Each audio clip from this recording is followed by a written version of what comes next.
안녕하세요. 대단히 반갑습니다. 수필 읽어주는 남자 자한형 이종수입니다. 이번 시간은 526번째 시간으로 후박나무가 있는 자리라는 수필을 읽어드리도록 하겠습니다. 후박나무가 있던 자리, 허상문. 오랜만에 제주 오름의 숲길을 걷는다. 온천지에 울긋불긋한 단풍이 피는가 싶더니 어느새 단풍은 져서 낙엽이 되었다. 올해도 이제 곧 겨울의 삭풍과 추위가 닥쳐올 일이 남아있고 또 무심히 흘러가는 세월 속으로 한 해를 보내야 할 시간이 성큼 다가왔다. 힘들게 찾아간 숲속 깊은 분화구에는 몇백 년은 좋기 됨직한 후박나무가 단정하면서도 웅대한 위용을 자랑하며 서 있다.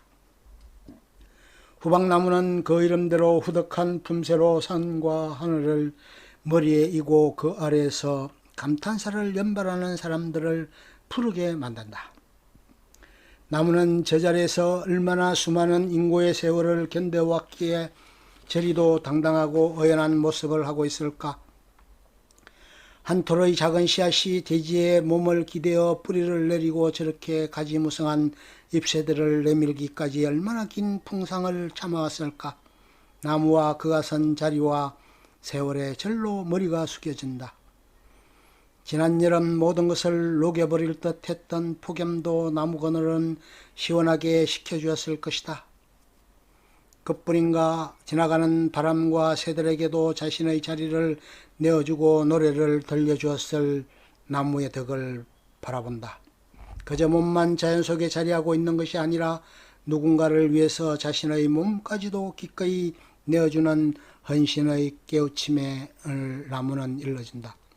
나무는 인간같이 어딘가로의 경쟁이나 정복을 하지 않는다. 살며 사랑할 시간이 얼마 남지 않았다는 듯이 시간마다 열심히 아름답게 살아갈 뿐이다.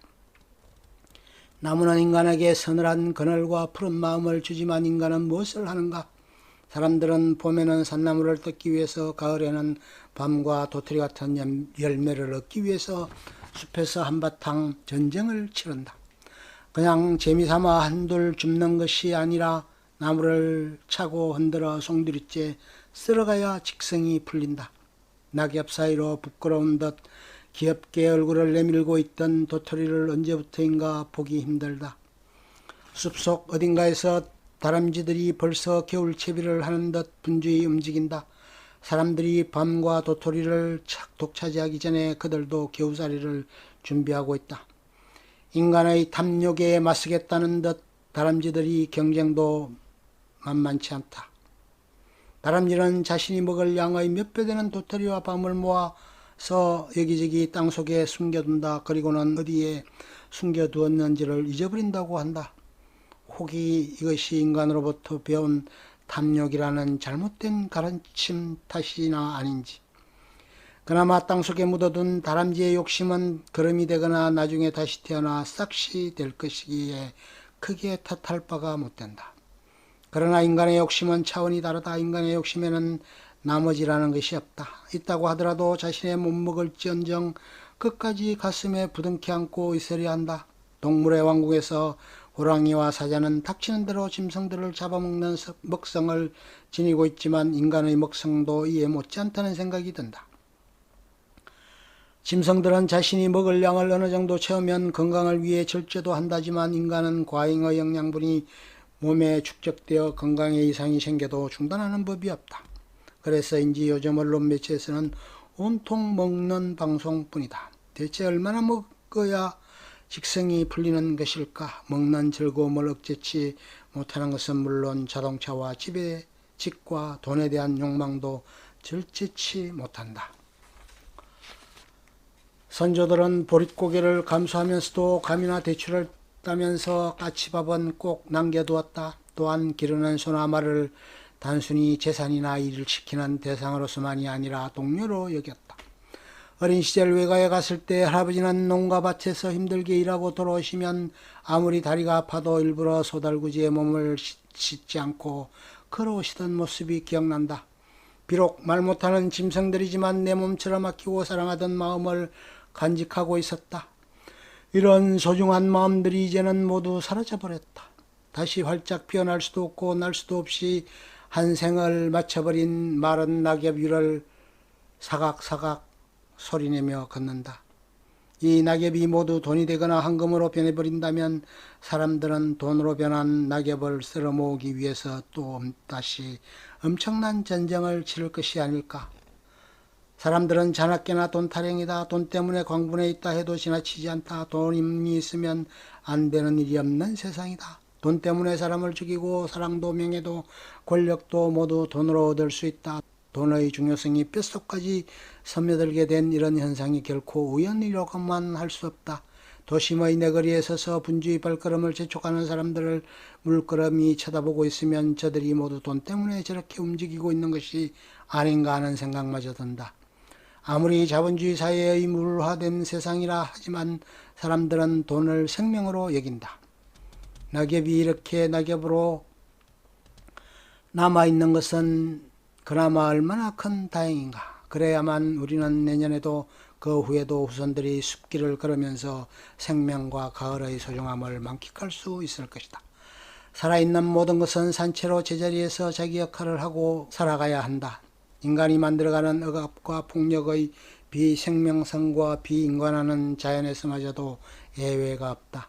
숲 곳곳에 출입금지 CCTV 촬영 중이라는 협박성 경고 문구와 곳곳에 쳐진 철조망을 바라보면서 자연 속에서도 인간의 마음은 갈수록 삭막하고 황폐해져 간다는 참담함을 느낀다. 먼 훗날 인간이 지나간 자리에는 무엇이 남게 될까? 인간이 아무리 아둥바둥해도 저 나무 아래에 한 줌의 흙이 되어 묻히고 말 것인데.